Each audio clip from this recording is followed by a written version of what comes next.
شايفين الكوبري المعمول للمشاه لعبور المشاه، شايفين ان هو كوبري عالي جدا وعدد السلالم فيه عاليه قوي، فمعقوله الطالب هيطلع يعدي السلالم دي كلها عشان ينزل الناحيه الثانيه بدل ما يعدي حته المنطقه المترين. فالطالب دلوقتي بيستسهل ان هو يعدي السكه الحديد وما بيطلعش الكوبري خالص.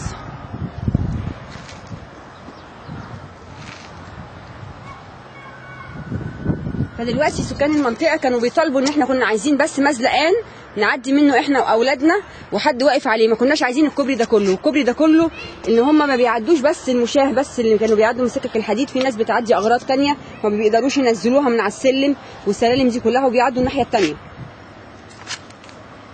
احنا عارفين طبعا ان احنا هنا في منطقه ارياف، والارياف بيبقوا بيربوا هنا الماشيه بتاعتهم، ولو حاولوا يعدوها او يخرجوها الناحيه الثانيه ما بيعرفوش يخرجوها عن طريق الكوبري، فبيعدوا برضو السكه الحديد، ويبقى احنا ما عملناش حاجه من عندهم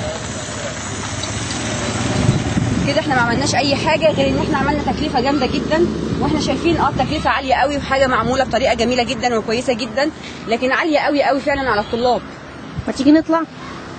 تعالي نجرب الطلوع ونشوف. انا مش طالعه والله، انا مش هطلع، انا عن نفسي مش هطلع السلم ده كله وانزل.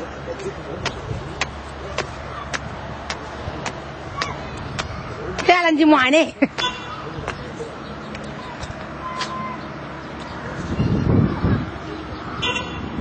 إهدار للمال العام.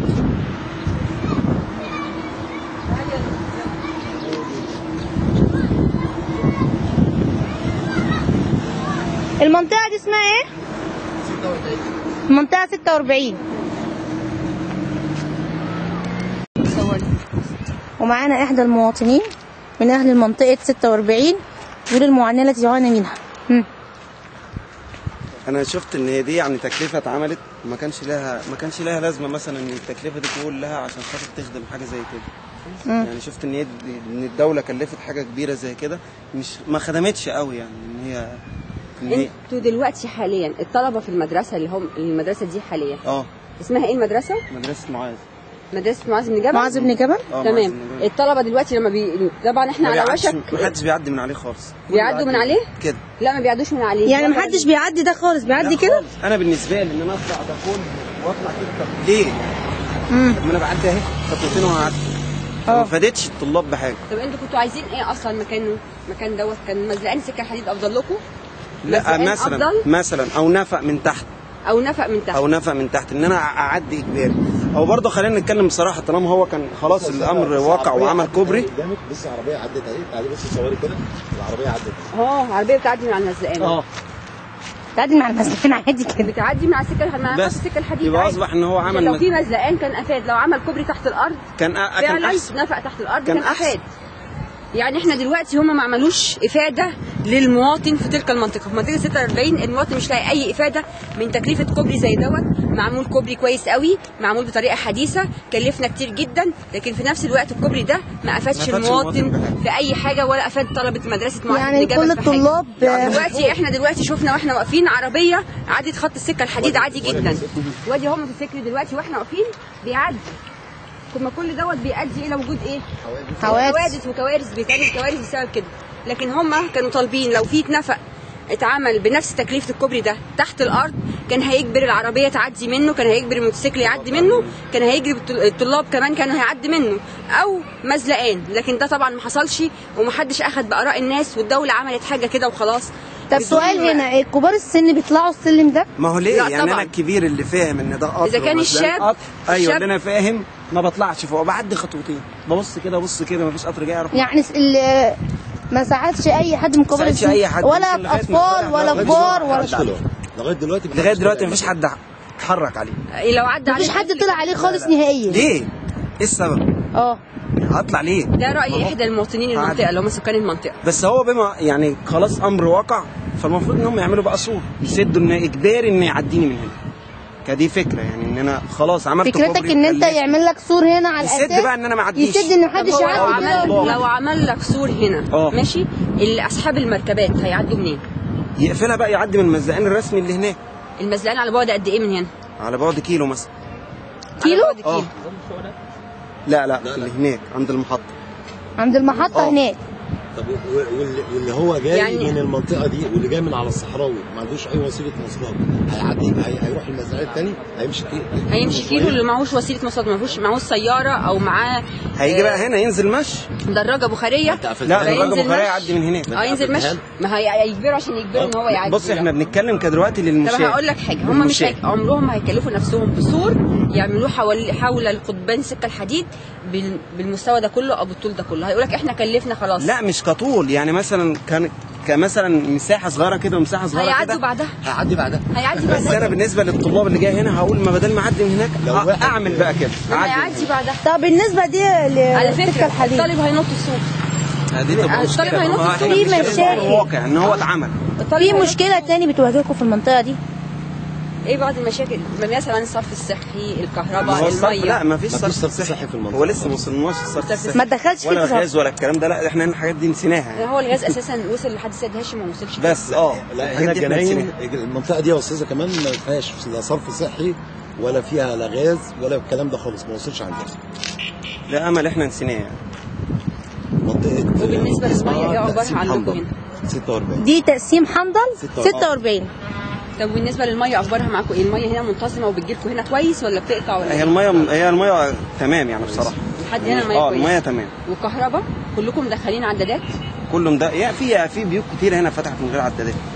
وبياخدوا اللي هم سارقين طبعا من بس هنا برضو بصراحه يعني شرطه الكهرباء بتنزل يعني شايفه شغلها، ولسه حتى كان في مشاكل في الشبكه والكلام ده عن ان البيوت اللي من غير عدادات ولا كده، يعني برضو في نفس الوقت شرطه الكهرباء شايفه شغلها. تمام. يعني دلوقتي كل معاناه المنطقه حاليا هي الصرف الصحي والكهرباء. ده ما خدمش المواطن، يعني انت تكلفه زي كده كنت زي ما قلت لحضرتك عملت نفع للعربيات وللمشاة. بتطالبوا طبعا بدخول الصرف الصحي للمنطقه. حضرتك واحد معدي اهو قدامك برضه، واحد معدي قدامك. راجل كبير جدا وراجل كبير. ادي واحد اهو ما استخدمش الكوبري بتاع عبور المشاة. ولا يستخدم. لا زوم مش هينفع. لا زوم تعملي زوم. ايوه عندك زوم بيعمل مش هينفع علشان خاطر ليه؟ برضه اهو تابع حضرتك مثلا الناس نازله مواصلات اهي وشوف هيعدوا منين. لما تيجي ترفع مش هينفع الكمبيوتر. بص حضرتك في ناس برضه هي جايه. ليلى خليكي من المواطنين دي اللي جايه هتعدي سكه الحديد ودي اللي مستخدمين وطفله معاهم طفله والناس جايه. ممكن برضه تقربي عليه تساليه انت ليه ما استخدمتش لما يجي بعد ما يعدي قربي عليه. يا ليلى تعالي كده قدام امشي.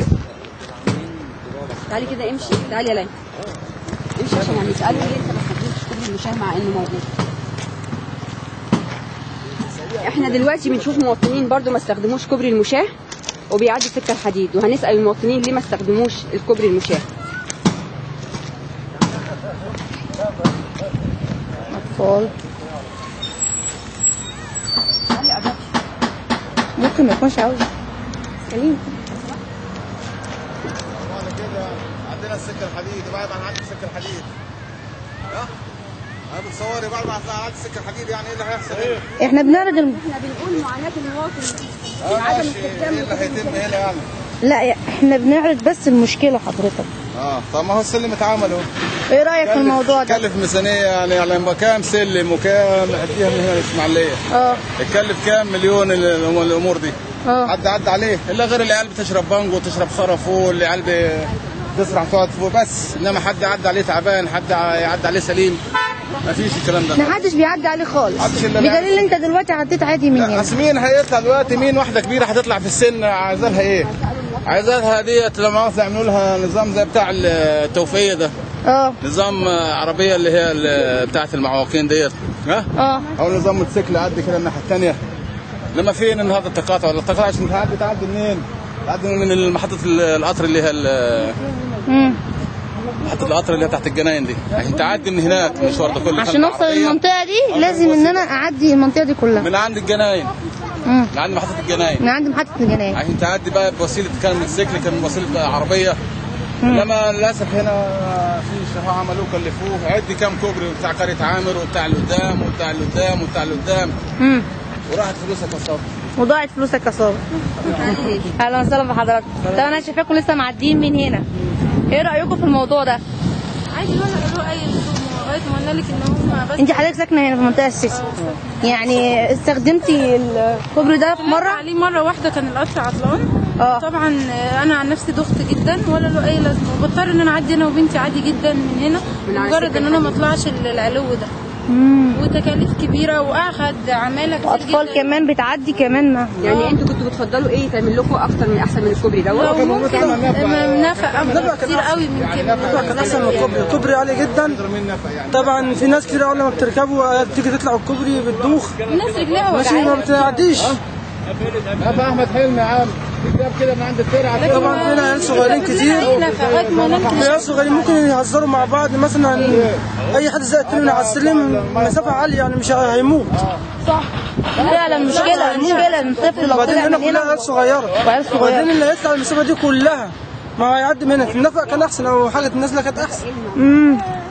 لكن ده كده يعني من ساعه ما اتعمل مفيش واحد عدى عليه. في عندكم مشاكل غير مشكله السكه الحديد بتواجهكم في المنطقه؟ الصرف الصحي طبعا جدا جدا. الصرف الصحي قايمه على ميه، نظام خزانات كلها المنطقه خزانات وميه. كذا مره هنا كده. الصرف الصحي هنا صح، دي مشكله جامده. الصرف الصحي هنا كلها البيوت عايشه، الارض هنا كانت يعني مؤاخذه عصب من حديد. النهارده الصرف الصحي فرتكها خلاها كلها عايمه على ميه. عايمه على ميه. يعني المنطقه كانت حلوه هنا، فيها عرق بلنف، يعني البلنف ده زي الصخر.